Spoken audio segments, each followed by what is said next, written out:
Jehovah's Witnesses follow the same tired routine when they're interacting with people. They start off by finding some fake point of interest, such as, "Oh, those are nice shoes that you're wearing. Did you know that the Bible speaks about a time where we won't have to worry about buying shoes anymore?" And from there, they immediately go to pushing their literature. And if there's any pushback or if all else fails, they will start directing you to jw.org. But today, we're going to be watching what happens when a pastor approaches a Jehovah's Witness couple and starts asking some real questions that they're obviously not prepared for. So stick around because their reaction is priceless. Jehovah's Witnesses? You are. No one really. Is this a good spot for you guys to hang out? People actually stop to talk to you here? You seem like you're in such a hurry. We are. So are you? Do you ever get in good conversations here? Because everyone's in such a hurry right here. Yeah. Seeing you. So why are you guys Jehovah's Witnesses? Because we love our God Jehovah, and He gives us a promise for the future. When did you guys become Jehovah's Witnesses? Born and raised? A little bit. No. Okay. Okay, and so right off the bat, the guy is asking a simple question. When did you become Jehovah's Witnesses? Were you born and raised? And their response was, a little bit. A little bit? It's almost as if you can see their nervousness already brewing, and he hasn't even started getting into the serious stuff yet. Husband, wife? Yeah, okay. Right on. From Arizona? I was born here. Okay, right on. Not So raised here, but why do you think that the organization or the Watchtower is true? we believe the Bible. Yeah, right. Okay. The Bible is true. All right, basic question number 2. Why do you believe that the organization of the Watchtower is true? Their response? Well, we believe the Bible, and the Bible is true.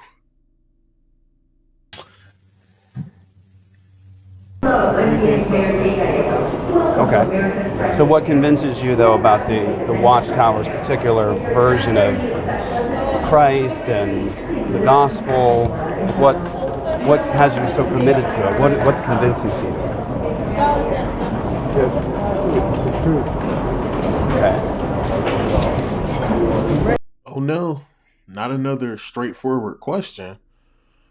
What is it about Watchtower that is so convincing? Why are you convinced? Their response? It's the truth. And that, ladies and gentlemen, is a prime example of what you call circular reasoning. It's basically when a person is trying to make a point, but they're using the same point that they're making as evidence of their point being true. So basically, it's like if you said, John's book is well written, and I say, well, why is John's book well written? And you say, well, because John is a great writer. Man, I tell you. Let's continue on. It's the truth. Okay. All right. But I'm a Christian, and I love Jehovah's Witnesses. You guys are extraordinarily passionate, and one thing I respect about you guys is just the tenacity of your organization and the fact that you guys spend all your time out and knocking on doors and on the streets. It shows that you have a true commitment, so I respect that very much. We try to imitate Christ. It's just what his whole focus was in spreading the good news of God. Going out, and that's right. And the kingdom is a solution for mankind's problems. And it's evident that we're in the last days, so, what better thing could we be doing with our time? Something better that we could be doing with our time? Oh, I don't know. Maybe pick a hobby, or catch up on some sleep, or take a day trip, or maybe volunteer at a soup kitchen. There's a gazillion things I could think of that I'd rather do with my time other than stand around a cart. And waste it on other things, Yeah, I appreciate that very much, and I believe I believe you mean what you say for sure. And you wouldn't be standing here. You said you believe we're in the last days. What do you mean by that? Well, if you study God's Word, you know what the last days, the signs of the last days, right? Okay. What are they? What would you be referring to? What is the sign of the last days that Jesus gave? In Matthew 24, in the Olivet discourse? It's not only that, but in Timothy and all the Gospels, actually. Yeah. Mark 13, Luke 21. Yeah, Luke 21, Matthew 24, Mark 13. Very good. Yeah, the Olivet discourse. So you think the Olivet discourse has something to do with today? Is that what you believe? What was that? You think the Olivet discourse has something to do with today? That's what we've seen, yeah. Okay. I mean, turn the TV on. Yeah, it's bad. The world's, there's a lot of difficulty and Sicknesses, pestilence, okay. The people's attitudes. lovers of themselves, lovers of money. Yeah. So I'm like I said, I'm a Christian, and so that interests me in terms of the Watchtower believing that we're in the last days. What's not just the Watchtower? It's what the Bible talks about. Right. Well, in the Olivet discourse, one thing I would ask you about is the Olivet discourse. Jesus, the Olivet discourse, the Great Tribulation passage, Matthew 24, Right. Mark You mean 13. Sermon on the Mount. No. That's not the same. Yeah. Right. So Jesus indicts the Jewish leadership, and then he departs the temple and goes to the Mount of Olives, and the disciples are freaking out because he's just said that all the blood of the righteous will be upon that generation, the generation he was speaking to. So the disciples are like, they're confused by it, and he just announced that the temple's going to be taken apart. There won't be left standing one stone upon another. Which that happened in 70 AD, that's right.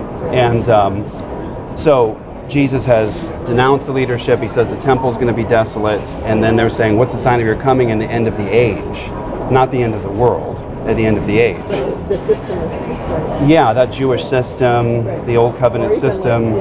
Yeah, because the dismantling of the temple would mean the coming of the Messianic age and the old age gone. It's 1,000 years old. Yeah, and so I guess my question would be, Jesus says in the Olivet Discourse, he tells them what they will see, his disciples, that generation, and he said that all these things will come upon this generation. So the wars and the rumors of wars, the famines, all the persecution, those sorts of things, he says that they were going to experience, and it would all take place before they all died. And it did. It was all fulfilled. There was more wars in that period. There was the Pax Romana when Jesus gave that prophecy, peace of Rome. So to say that there would be wars and rumors of wars would have been surprising to them. It wasn't allowed in Rome. And the famines, the earthquakes, one of the largest earthquakes in human history was in Pompeii in about 62 AD. It was like the whole world went to war with themselves before the destruction of the temple, and the temple was destroyed in that generation. So I guess my point is Jesus said that all those things he prophesied in the Olivet Discourse were going to occur before they all died. And I would argue that they did, on time and as planned. So that's, I guess, my question is, I've had relationships with... What's that? There's a greater fulfillment. If you talk with witnesses, you probably will know that we believe there's a greater fulfillment that happened. It happened in the first century. There's another fulfillment that we see happening. Like the good news of the kingdom wasn't preached then, like it is now in all the earth. We're doing, we're fighting. Yeah, that's in Matthew. So in Matthew 24, where he says the gospel will be proclaimed in all the world. Yeah, and did you know that Paul said that had occurred in the first century? It wouldn't occur, It occurred to to a certain degree. He said it was the gospel is preached to every creature under heaven. So what's your hope? What are you trying to get at? And so now the frustration is starting to become just a little bit more evident, because this guy has surgically broken down some Bible passages, and the woman's response is, so, what's your hope? Which I think that's funny, because it's like, yeah, I hear what you're saying, but what's your hope? Like, part of the 144,000, or you going to be one of the ones that's going to live in a new world? Which one is it? Like, let's get to the point here. Let's get back to the script. Well, I guess my point is as a Christian, the Watchtower organization began with Charles Taze Russell, and he had a different version of God, a different version of Christ, a different version of the gospel. And the organization prophesied the end of the world numerous times in the 19th and 20th century. And they were, If you know all that, why are you talking to me? because I care for you. Yeah. Same reason you're out here talking to others. We believe what we believe, and we're really happy with it. And so it's good to agree to disagree.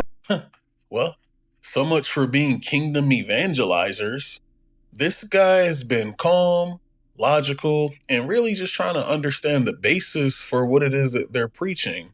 And the best response that she can come up with is, well, we don't believe the same thing. We're very happy with what we believe, and it's best to agree to disagree. Wow. Sign me up for Kingdom Evangelizing School right away. Okay, but don't you believe I'm lost? Don't you? No, I'm not saying. You don't believe I'm lost? We just believe that we're happy and we can agree to disagree. Well, that's a good modern American way of thinking, but not a gospel of the kingdom way of thinking. Because doesn't Jesus say, "I am the way, the truth, and the life"? Yeah, we don't want to debate. So. But don't you believe Jesus is the way, the truth, and the life? We do. So is Jesus the eternal God, or is he a created creature of Jehovah? He was the firstborn of creation. And the word there you're so quoting he had a from. beginning, right? Well, no, the word prototikos doesn't mean in order of, so you don't have an answer. Well, We do have it. you don't. We just don't want to spend. We'd rather. Well, you're here to propagate your message, right? So I'm an opportunity for your mission. Well, you should know that I'm a minister of the gospel. You guys are teaching people a false God and a false Christ and a false gospel. And if you continue to do so, you're leading other people. So do I. This is a public space. And I'm just here to talk to you in love and grace and respect. Thank you very much for coming by. Okay. Have a great day. Well, since it's a public space, I will tell you that the Bible teaches there's only one God. Jesus is the eternal God. He wasn't created by Jehovah. He's always existed alongside the Father. John 1:1 says, "In the beginning was the Word, and the Word was with God, and the Word was God." It says that he always existed alongside the Father. He's the creator of all things. So your Jesus doesn't have any existence. 2 Corinthians 11, Paul says there are other Christs and other gospels, and they cannot save you. And so you're following an organization that has given false prophecies about the future. It's teaching a false God and a false Christ. And though I respect and honor you as human beings for doing what you're doing, you are leading people astray. And if you truly loved me, I think you'd spend a moment, at least as I'm standing here graciously talking to you, explaining why you believe what you believe. Bingo. So the point that the guy just made is golden because he's actually proving that Jehovah's Witnesses preaching is mainly obligatory.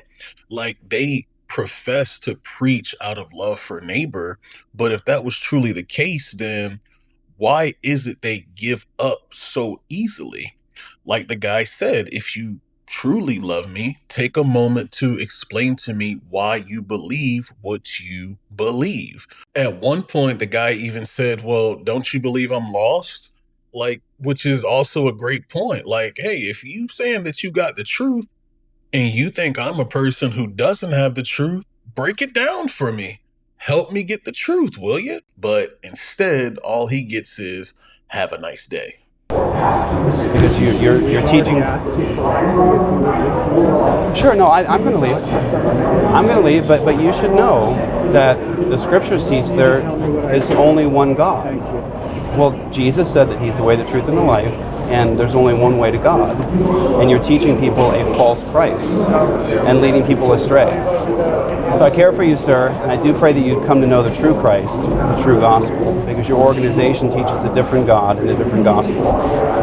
It's been a pleasure and honor talking to you, okay? So there we have it. A bunch of vague, non-convincing answers and literally going from polite to panic mode. If you like this video, do me a favor and show it by smashing that like button for me. And also consider subscribing to the channel to get more content like this. Additionally, if you would like to be a part of my Patreon, you can do so for just $1 per month. But in the meantime, dodge the tower, claim your power, and I'll see you on the next one.